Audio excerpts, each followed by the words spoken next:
What's going on, guys? This is Nothing But Bread here, and today we're going to be talking about how to configure the white and black lists in NBB's XP Lobby menu version 2.2.1 and above. This version that I'm going to be doing is version 2.3.0.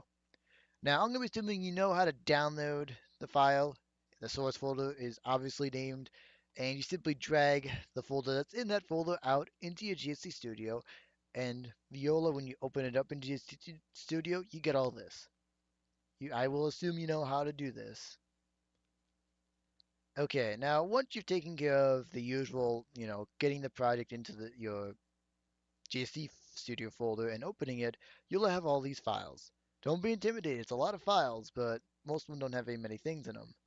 The thing you're going to want to find is the config.gsc. It's third from the top. Now you're going to see a whole bunch of files. You're going to see a whole bunch of things in here. Now let's cut chase and let's get straight into configuring the whitelist. There really isn't much to know here. You don't need to have any GST experience to know how to do this.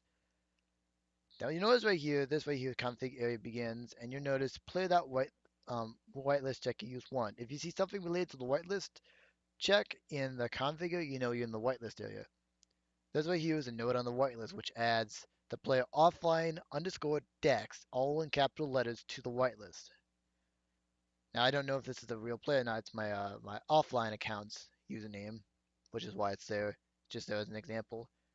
Now what you're gonna want to do is to first hover it all over and copy it. I'm gonna be using Control C on my PC. It's very similar that on Mac if this program's exported to Mac.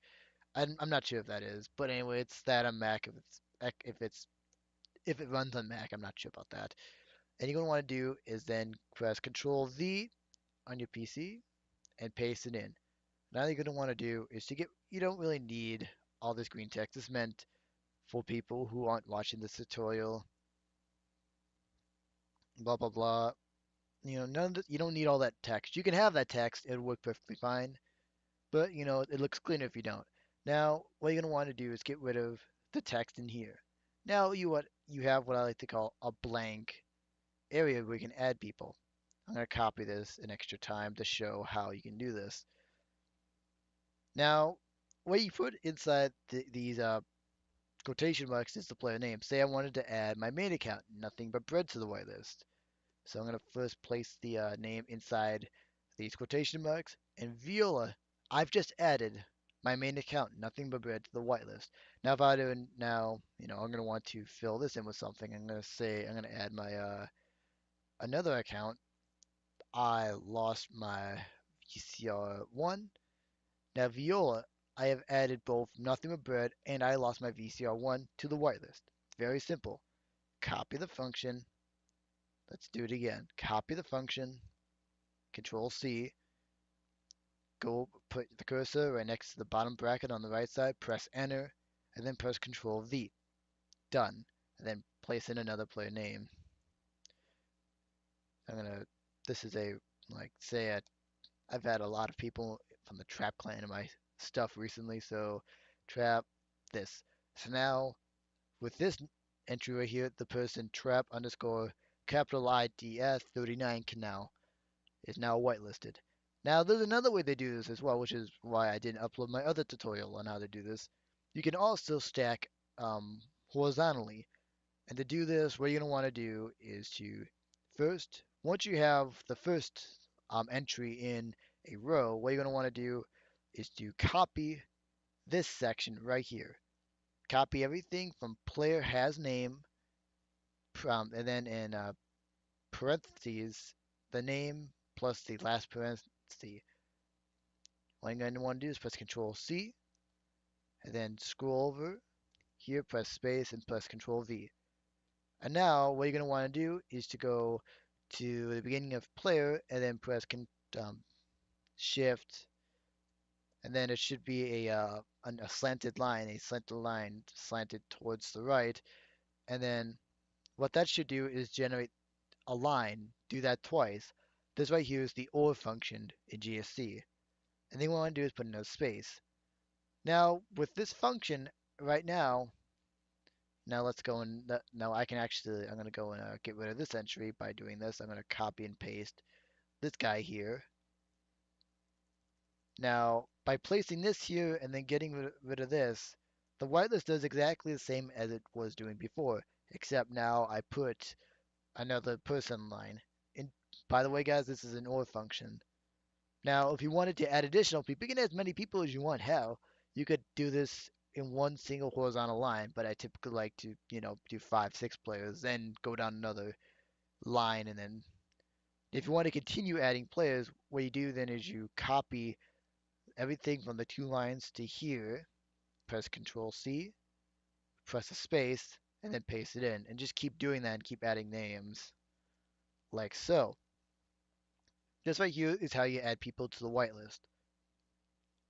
Indeed, you can also use the in-game feature, which I'll be doing in a different video, which this is what this code is right here. It uses the OR function, allows you to add people from in-game. However, that's limited to only that game, and it can only hold up to 6 players to conserve on level variables. Now, the blacklist is identical. It is practically identical. Let's go and add some people to the blacklist. It's pretty much the same process. Let's copy this function right here, paste it again, and get rid of the green text. Now, the only difference really here is that it has just additional things. The blacklist, guys, is a list that instead of allowing people to get in the game, if you're on the blacklist, you're not allowed to get in the game. So let's say we wanted to add squad 432 to the list. Now we've just done it. Now, this right here is similar to the whitelist one. We can ignore that. However, this right here, if you wanted to change what is executed on the person, for now a ban is. If, say, you wanted to, say, kick the player every time he joins instead of ban him for some reason, you just simply change this to kick. That's one of the functions, blacklist, custom kick, or ban, or whatever function you want to be run on the player if the player is on the blacklist. You can actually do the exact same thing for players on the whitelist as well, but that's how the blacklist works. If you wanted to add additional people, say, you wanted some people to get bans and other people to get kicks, you simply do the exact same thing as you did on the whitelist. So you hover over the function, copy it, get the 2 bars to appear, press space, and paste another entry in. It's identical to that of the whitelist. I'm not going to beat a dead horse. Now, the last area we're going to be talking about is configurations. Now, what these configurations allow you to do is when you're in game, you can go to the configurations tab, tap whatever configuration you want to use, and it'll update the menu settings to that immediately. So if you have a certain settings set you want to immediately use upon entering the game, it allows you to do it a lot faster as of right now.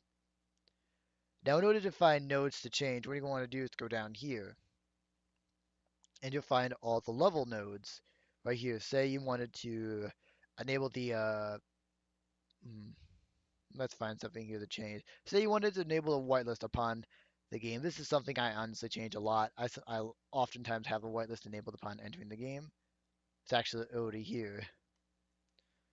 Now what you do is you'd copy and paste it in, and then change it to say 1, by default 0. And if I wanted to, this right here is the node for enabling the Smart XP lobby. I just changed this to 1 to enable it. So now the Smart XP lobby and the whitelist will now be up when this config is used. In addition, these things right here are just the name of the config.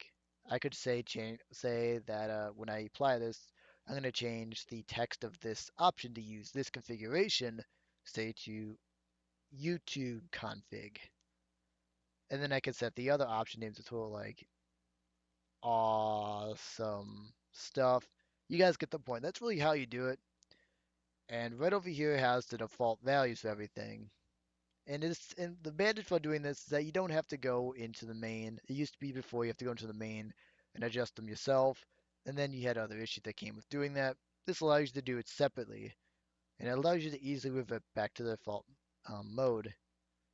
That's really how you do that. You can screw around with this all you want, have a lot of fun with it. There's a lot of things to mess around with, have fun. This right here is another pre-made custom configuration that you can use if you want to.